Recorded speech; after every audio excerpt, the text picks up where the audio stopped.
पहले कि हम समझें, जानें, देखें कि आज का मुद्दा है क्या, ये पैकेज देखते हैं, फिर उसके बाद आज का मुद्दा और डिबेट की तरफ बढ़ते हैं।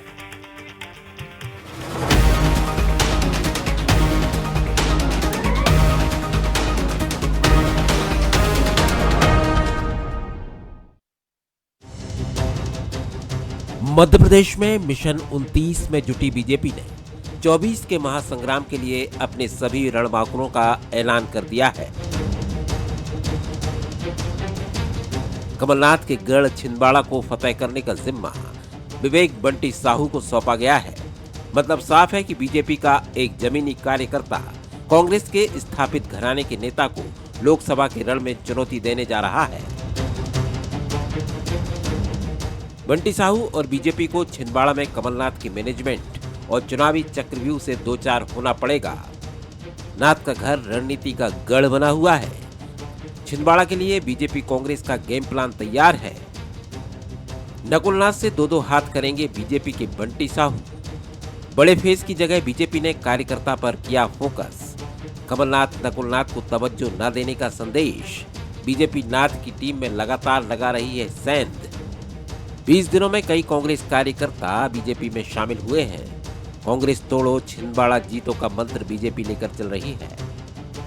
इधर कांग्रेस को छिंदवाड़ा में फिर नाथ पर भरोसा है। कमलनाथ इमोशनल संबंधों पर लगातार दे रहे हैं जोर। छिंदवाड़ा मॉडल से बीजेपी की होगी घेराबंदी। बीजेपी ने युवा नकुलनाथ के खिलाफ युवा बंटी साहू को मौका देकर लड़ाई को स्थानीय बनाने पर जोर दिया है। कुल मिलाकर छिंदवाड़ा को लेकर कमलनाथ जहां इमोशनल कार्ड खेल रहे हैं, वहीं बीजेपी रणनीति बनाकर छिंदवाड़ा का किला फतेह करने की फिराक में है। कि मैंने तो अपना जीवन समर्पित कर दिया और आखिरी सांस तक हम कंधे से कंधे मिलके अपना संबंध बनाए रखेंगे। हमारा राजनीतिक संबंध नहीं है, हमारा पारिवारिक संबंध है और ये पारिवारिक संबंध को कायम रखना आपकी भी जिम्मेदारी है। तो मैं आप सब पर भरोसा करता हूं। 24 साल पहले किया था, आज भी करता हूं। छिंदवाड़ा में लंबे समय से छिंदवाड़ा के लोगों को छलना, उनमें भ्रम डालना और छिंदवाड़ा के युवाओं को हमेशा भ्रमित करके वह चुनाव जीतते हुए आए। लेकिन इस बार ये चुनाव मोदी जी का चुनाव है या जन कल्याण का चुनाव है। तो यह मोदी का चुनाव है और पूरे देश का एक एक नागरिक आज मोदी जी के प्रति अपनी सहानुभूति रखता है और मोदी जी के प्रति लगाव रखता है और मोदी जी के साथ जाना चाहता है। छिंदवाड़ा मध्य प्रदेश ही नहीं, पूरे देश में कांग्रेस के सबसे मजबूत गढ़ में शुमार होता है। बीजेपी मध्य प्रदेश में मिशन क्लीन स्वीप पर काम कर रही है, तो कांग्रेस लोकसभा सीटों के आंकड़े बढ़ाने पर फोकस कर रही है। बीजेपी के मिशन में जहां छिंदवाड़ा सालों से रोड़ा है, वहीं 24 की जंग में कांग्रेस की कोशिश पर मोदी का फेस और बीजेपी की रणनीति भारी है। ऐसे में गढ़ के लिए दोनों तरफ से गेम प्लान तैयार है। जिसका एग्जीक्यूशन बेहतर होगा, बाजी उसी के हाथ लगेगी। Bureau report, Bansal news. नमस्कार, मैं हूं शरद द्विवेदी और आज का मुद्दा में आपका बहुत स्वागत है। और हमारा आज का मुद्दा है गढ़ के लिए गेम प्लान। निश्चित तौर पर छिंदवाड़ा के लिए गेम प्लान होना बहुत ज़रूरी है, बेहिचक बहुत ज़रूरी है, क्योंकि यही वो गढ़ है जिसको बीते 45 सालों में सिर्फ एक बार, और वो भी थोड़े से समय के लिए ही, भारतीय जनता पार्टी उस गढ़ पर अपना परचम फहरा पाई है। और कमलनाथ का ये गढ़, जहाँ से राष्ट्रीय स्वयंसेवक संघ का मुख्यालय केवल 100 किलोमीटर दूर है, 45 सालों से सपना बना हुआ है भारतीय जनता पार्टी के लिए, क्योंकि वहाँ दो कमल टकराते हैं। भारतीय जनता पार्टी का कमल चुनाव चिन्ह और कांग्रेस का कमल यानी कमलनाथ। तरह तरह की बातें भी होती हैं। अब बंटी साहू फिर मैदान में है। कहने वाले ये भी कह रहे हैं कि देखो गुरु, कोई बड़ा नेता नहीं उतरा। कमलनाथ जी के खिलाफ शिवराज जी को उतार देते तो टक्कर बराबर की हो जाती और शिवराज जी हो सकता निकाल लेते। लेकिन जिस तरह से आपने फिर बंटी साहू को उतार दिया मैदान में, यानी गुरु कहीं ना कहीं भीतर ही भीतर, गुरु समझो जरा आप, पॉलिटिक्स है ये। खैर, तरह तरह की बातें हैं, लेकिन सच्चाई क्या है ये तो कमलनाथ जी जानते हैं, बीजेपी जानती है। पहले वो 3 सवाल जिनके इर्द गिर्द ये चर्चा रहेगी। छिंदवाड़ा जीतने में कितना मददगार होगा बीजेपी का नया गेम प्लान, सवाल नंबर 2, क्या गेम प्लान से भारतीय जनता पार्टी नाथ की सियासी रणनीति का तोड़ निकाल पाएगी? और तीसरा सवाल, छिंदवाड़ा के मुकाबले इस बार कितना असर दिखाएगा यंगिस्तान, यानी ये यंगिस्तान छिंदवाड़ा का यंगिस्तान? जो मेहमान हमारे साथ हैं उनसे मिल लीजिए। भोपाल स्टूडियो में मेरे साथ हैं कांग्रेस के सीनियर लीडर और कांग्रेस मीडिया विभाग के उपाध्यक्ष भूपेंद्र गुप्ता जी। बहुत स्वागत करता हूं भूपेंद्र जी आपका। और साथ ही हैं सुनील शुक्ला जी, एडिटर हैं डिजिटल, उनका मैं बहुत स्वागत करता हूं। धन्यवाद। और यशपाल सिंह सिसोदिया, भारतीय जनता पार्टी के पूर्व विधायक, सीनियर लीडर, उनका भी मैं बहुत बहुत स्वागत करता हूं। आप सभी मेहमानों का स्वागत। और पहली टिप्पणी सुनील जी आपकी। कमलनाथ जी के इस गढ़ को घेरने के लिए जिस तरह बीजेपी आगे बढ़ रही है, कैसे देखते हैं आप? क्या जो रणनीति की वही बंटी साहू हैं, कोई बड़ा नेता नहीं उतारा है। कमलनाथ जी एक ऐसे नेता हैं जिनके बारे में ये हमेशा कहा जाता है कि बीजेपी से उनकी बड़ी आइडियल मैचिंग है, एक बड़ी ज़बरदस्त अंडरस्टैंडिंग भी। खैर ये सब बातें तो अपनी जगह। कैसे देखते हैं आप? शरद जी, मैं देख रहा हूँ कि छिंदवाड़ा का चुनाव मुझे लगता है कि जो सबसे ज़्यादा मुझे लगता है कि पूरे हमारे मध्य प्रदेश में जो 29 सीटें हैं उसमें लगता है कि पूरा का पूरा, और जिस तरीके से बीजेपी ने इस बार मिशन 29 का जो नारा दिया है, अब मैं देखता हूँ कि पिछले दिनों में जो कुछ भी हुआ है, तो मुझे ना चाहे आप अभी सवाल कर रहे थे तो मेरे जहन में एक आर्मी का टर्मिनोलॉजी याद आ रही थी।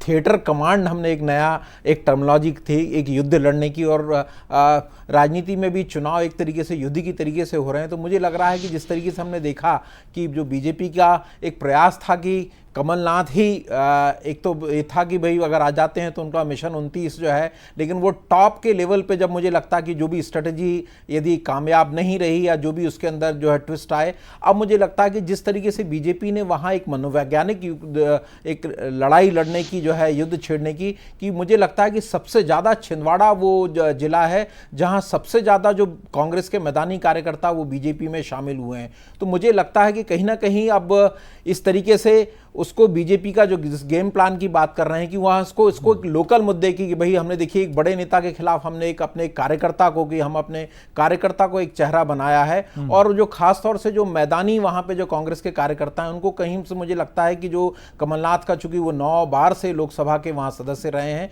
तो मुझे लगता है कि वहाँ बीजेपी इस रणनीति पे कर रही कि जो वहाँ पे मैदानी जो उनका कैडर है जो भी कांग्रेस का, उसका उन्होंने मनोबल गिराने की कोशिश की है। और अभी बहुत देखना दिलचस्प है कि इसकी ये रणनीति कितनी कारगर होती है। लेकिन जाहिर तौर पर यह है कि मध्य प्रदेश में सबसे ज़्यादा इस बार कोई चर्चा का विषय बनने वाला है तो वो छिंदवाड़ा का चुनाव, और उसमें देखना है कि बीजेपी कमलनाथ का जो तिलिस्म है वो तोड़ पाने में सफल हो पाती है या नहीं हो पाती है।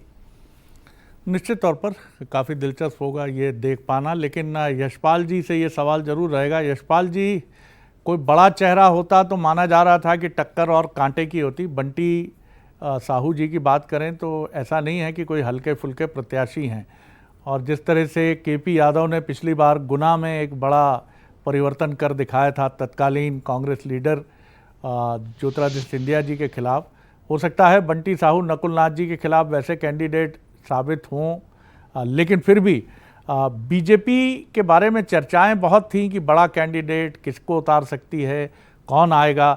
लेकिन ऐसा लगता है कि रणनीति लोकल के पक्ष में ही गई। इसके पीछे क्या सोच है? शरद जी, देखिए, भारतीय जनता पार्टी सामान्य तौर पर जिस प्रकार से नीचे के कार्यकर्ता को संबल दे करके, स्नेह दे करके, आशीर्वाद दे करके उनको बढ़ाने का काम करते हैं, तो बंटी साहू स्थानीय हमारे कार्यकर्ता जनता के बीच में बहुत घुले मिले रहते हैं और काफी सक्रिय हैं। और देखिए कि न केवल छिंदवाड़ा बल्कि आप देखेंगे भारती पार्थी बालाघाट से वह महिला है जो अभी वर्तमान में पार्षद है। कल्पना ही नहीं थी उनको कि बालाघाट से मुझे टिकट मिल जाएगा। एक पार्षद को टिकट दिया जा सकता है, एक बंटी साहू को टिकट दिया जा सकता है। तो इस बात का द्योतक है कि भारतीय जनता पार्टी बहुत मंथन के साथ, विचार विमर्श के साथ किसी व्यक्ति को चुनाव मैदान में उतारने की बात करती है। देखिए शरद जी, इस बार जो परिदृश्य मैं देख रहा हूं, कमलनाथ जी का कहे जाने वाला गढ़, कमलनाथ जी के साथी सहयोगी 40-40, 45-45 वर्ष तक टीम में काम करने वाले, पूर्व विधायक चोरई के श्री चौधरी गंभीर सिंह किस प्रकार से कांग्रेस को छोड़कर के भारतीय जनता पार्टी का दामन थाम लेते हैं। अगर आप देखें तो आज की ही घटना में बताना चाहता हूं, चुनाव में बहिष्कार की चेतावनी दी है।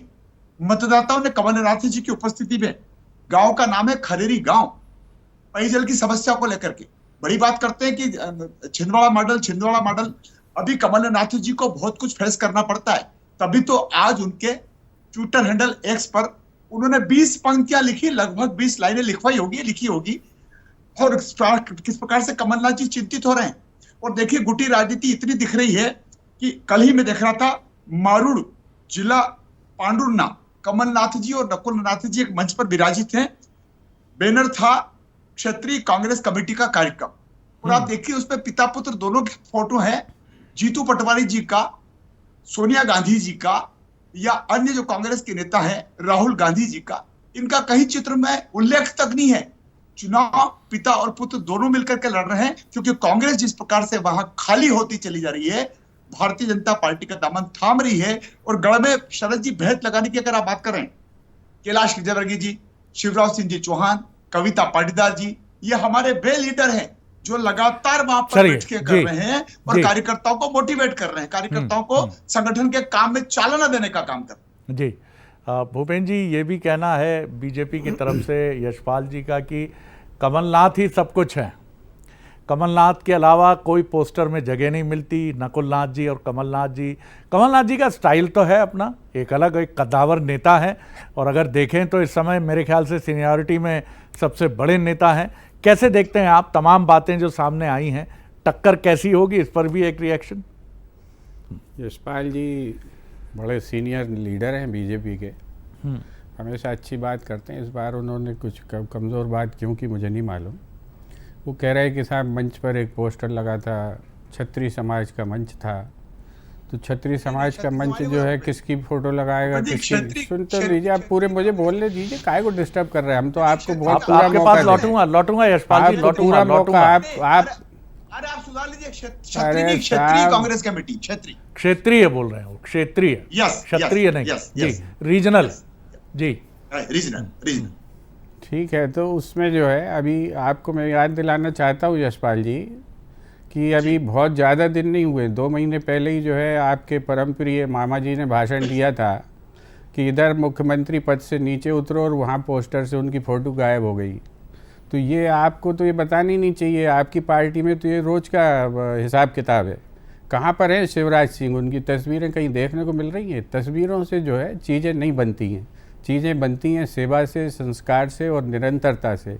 कांग्रेस पार्टी के अलावा आज आप चलें, आप जिन बंटी साहू की बात करते हैं उनसे भी बात कर लीजिए। चलिए आप देखिए वहाँ पर छिंदवाड़ा में भारतीय जनता पार्टी के 80% कार्यकर्ताओं की समस्याओं को आपकी पार्टी हल नहीं कर पाती।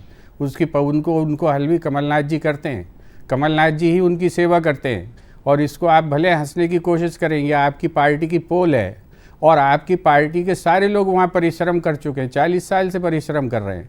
अभी जो है तो रिसेंटली अमित शाह जी आए थे, बड़ी रैली करने की कोशिश की थी और बड़ी घोषणाएं की थी। उस रैली के आप वीडियो देख लीजिए कि उनके भाषण शुरू होते ही पूरी भीड़ वापस चली गई थी। तो ये जो चीज़ें हैं आप बराबर कोशिश करिए। आप जो है एक ऐसी पार्टी है जो आप जो है 29 का, पहली बार आपने 29 का शंखनाद भी नहीं किया है। आप ये 29 कई सालों से कर रहे हैं। और जब आपने पहली बार 29 की दुकान लगाई थी तब हम 12 सीट जीत कर आए थे। दूसरी बार आपने 29 की लगाई थी, हम 28 सीट जीत कर आए हैं। और अब आप तीसरी बार 29 की दुकान लगा रहे हैं, हम आपको फिर से चोट देंगे। ये जनता इस प्रदेश की चोट देगी, इसे आप ध्यान रखिएगा। दूसरी चीज़ मैं आप कहना चाहता हूँ, सवाल करिए इन ऑक्सिलरी चीज़ों पर तो बातें कर लेती है बीजेपी, क्योंकि इसके अलावा उसे कुछ नहीं आता। लेकिन आप इतनी महान पार्टी हैं, विश्व की सबसे बड़ी, तो नेता और नीतियाँ और कार्यक्रम चुराने की ज़रूरत क्यों पड़ रही है? छोटी छोटी पार्टियां जिनका एक आदमी भी नहीं है, उनके साथ 32 पार्टियों का गठबंधन है आपकी पार्टी का, और हंसी ऐसे उड़ाते हैं 28 पार्टियां कांग्रेस की।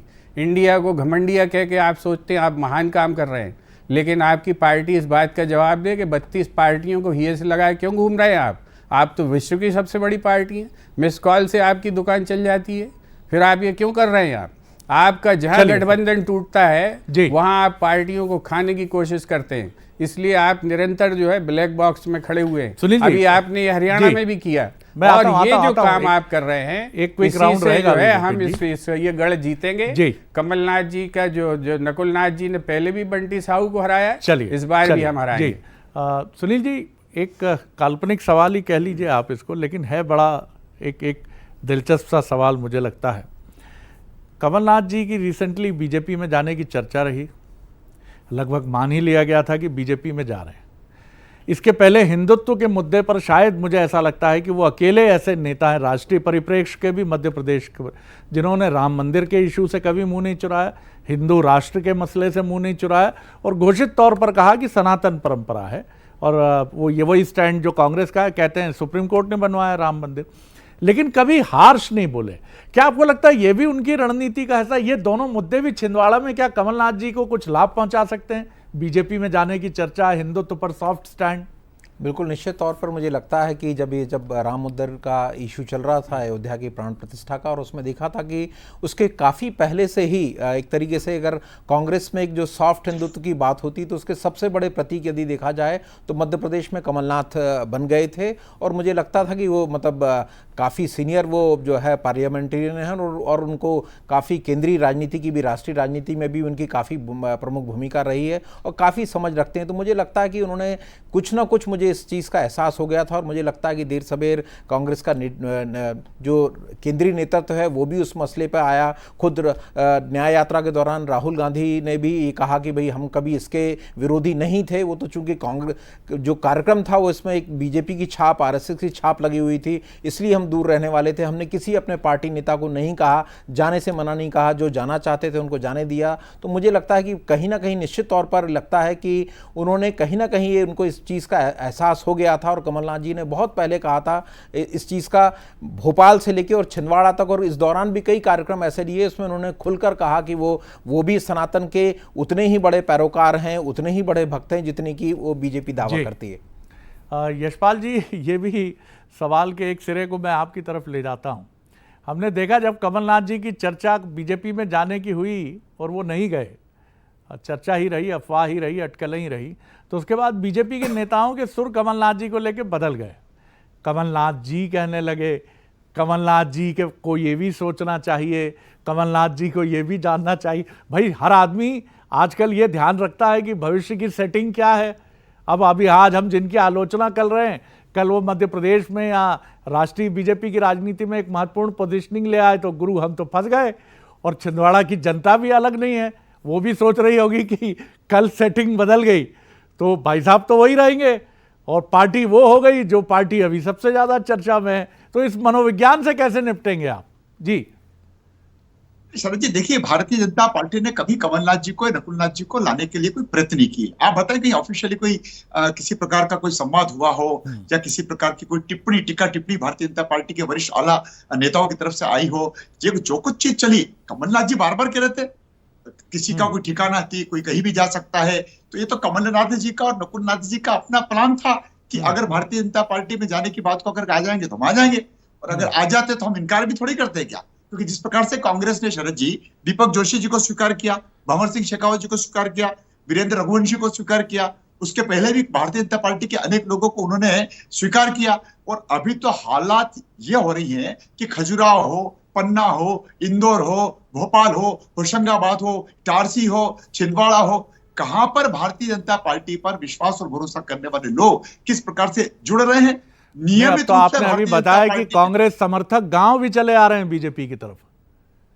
निश्चित रूप से देखिए, भारतीय जनता पार्टी जिस प्रकार से लाभार्थी सम्मेलन कर रही है, लाभार्थियों से संपर्क कर रही है, हमारा नियमित रूप से जो कार्यक्रम की चालना जिस प्रकार से दी जा रही, 10 दिन तक शरद जी लगातार भारतीय चलिए, बहुत कम वक्त है मेरे पास, कम वक्त है मेरे पास, पर जाएगा। जी बोल लीजिए, आप बोल लीजिए, फिर मैं भूपेंद्र जी की तरफ आऊंगा। नहीं, 10 दिन तक, मतलब आप देखिए कि 10 मार्च से लेकर के 23 मार्च तक बूथ विजय संकल्प को लेकर हम आगे बढ़ रहे हैं, और प्रत्येक कार्यकर्ता को 2-2 घंटे तक जाना है। हमारा प्रचार प्रसार लगातार चल रहा है। वक्त कम है जी, टिप्पणी आपकी। जी देखिए, कमलनाथ जी ने जो सेवा की है छिंदवाड़ा की, और उसको जो है हर चीज़ में सेल्फ सफिशिएंट बनाया है, चाहे रोज़गार हो, चाहे ट्रेनिंग हो, चाहे जो एम्प्लॉयबिलिटी कमलनाथ जी हमेशा एक बात करते हैं कि हम जो है रोजगार की बात करते हैं, लेकिन रोजगार की जो सक्षमता है वो कैसे विकसित हो, इसका काम कमलनाथ जी ने इस प्रदेश में करके दिखाया।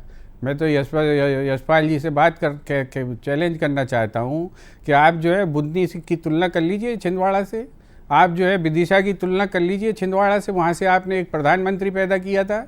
आप जो है कल्पना कर लीजिए इनकी मुकाबला कर लीजिए, सुन लीजिए, आप बात सुन लीजिए, हाँ कर लीजिए, आप तुलना कर लीजिए। आपने कुछ नहीं किया इस प्रदेश में सिवाय जुमलेबाजी के, आपकी पार्टी ने सिवाय जुमलेबाजी के कुछ नहीं किया, सेवा हम लोगों ने की है, उसी के फल आप खा रहे हैं। और इसीलिए जो है फिर से फतेह होगा किला हमारा जो है छिंदवाड़ा का, और आप जो है परास्त होंगे एक बार फिर।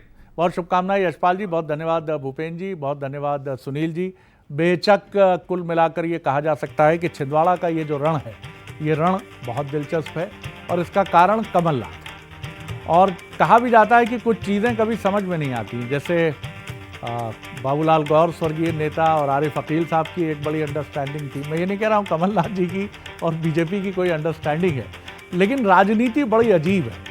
ये ऊपर से जो दिखती है पीछे से कुछ और होती है, और हो सकता है छिंदवाड़ा की राजनीति का भी कुछ गणित अलग हो, और हो सकता है बिल्कुल ही ना हो, और ये विशुद्ध रूप से कमलनाथ जी और भारतीय जनता पार्टी की लड़ाई हो। लेकिन इस बार भी यही एक ऐसा गढ़ है जिस पर आपकी हमारी निगाहें सबसे अधिक रहेंगी, और हम सब जानना चाहेंगे कि ये गढ़ जो कांग्रेस का गढ़ है किस तरफ जाएगा, फिर कांग्रेस के साथ या बीजेपी के साथ।